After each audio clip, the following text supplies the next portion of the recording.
Welcome to Funattic Hobbies. Today what we're going to be doing is painting this amazing Horus Heresy Space Marine with a scanner on its hand.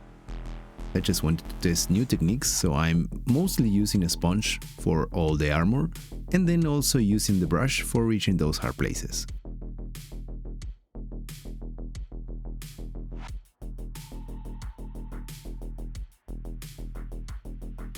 I'm using Tenebrous Grey from AK Interactive to paint all the armor's joints, the holster, the weapon, and that chest belt that it has. Here I'm using dark green, a washed down dark green, with stippling, just to taint the armor a little bit on those places where it's not supposed to be as bright.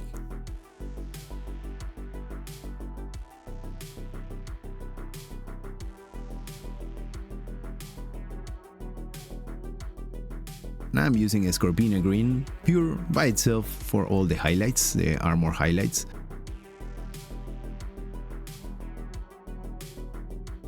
If you don't know where to put them, just look the miniature from above, and all the surfaces that you see that are pointing upwards, just paint it with that.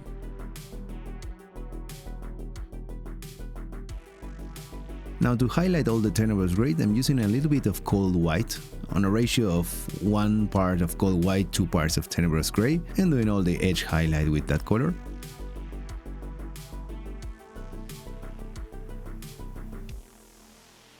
Later, I'm going to be adding a little bit more of cold white to the mix and highlight the highlights. Now for all the metallic parts, I'm going to be adding a base of dark aluminum. This is from Metal Color, Vallejo brand.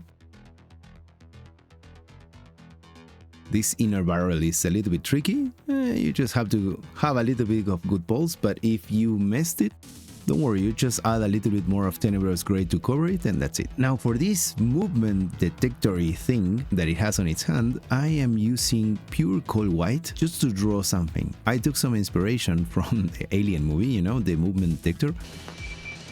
So I am trying to replicate that wave that is projected on all directions, and I'm going to be adding a dot just to identify that it detected something, and there is some movement ahead, something to be ready and on alert. Now for the OSL, what you need to do is think where would the light hit and paint it white. Later you're going to be tinting that white with whatever the light's color is, so don't worry, for now just use white.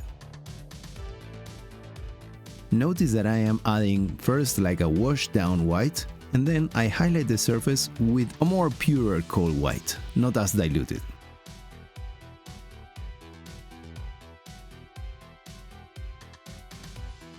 Now if you don't have the inks, don't worry, you can totally use a watered down color, but I bought them last week and I really wanted to try them, so I'm using them here, but this is not a mandatory step.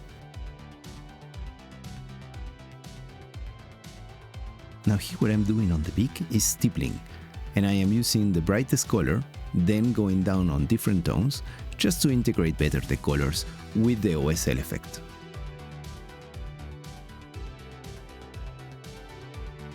So far it's looking good.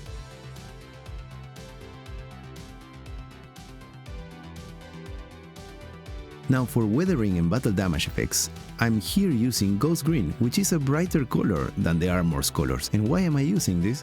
This is because of a theory that I have. That is that when they paint the armors, they do use primer before painting the metal itself, just like we do with cars. And usually the primer is brighter, if not whitish or grayish, so here I'm imagining that is Ghost Green color.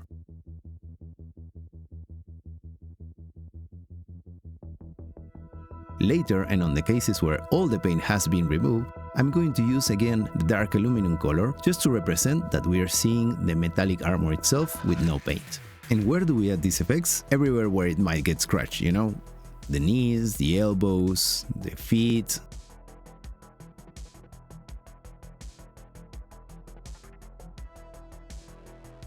And here is where I'm adding the dark aluminum color, just to represent that there is no more paint to be stripped and we're looking at the bare metal.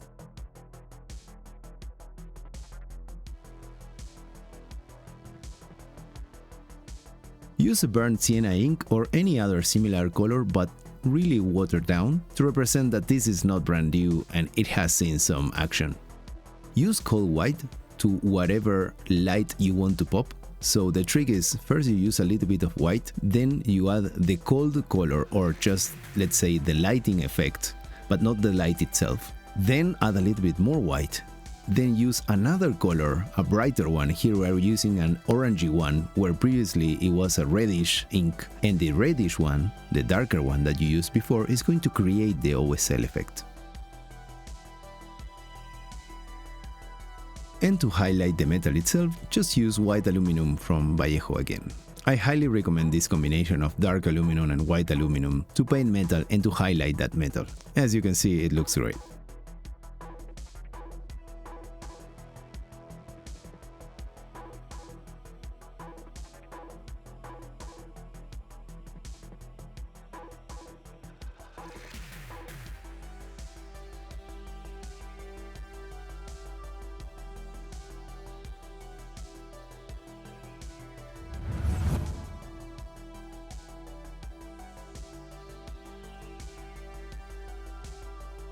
I'm cheering for you. Hope you make a great job with that mini.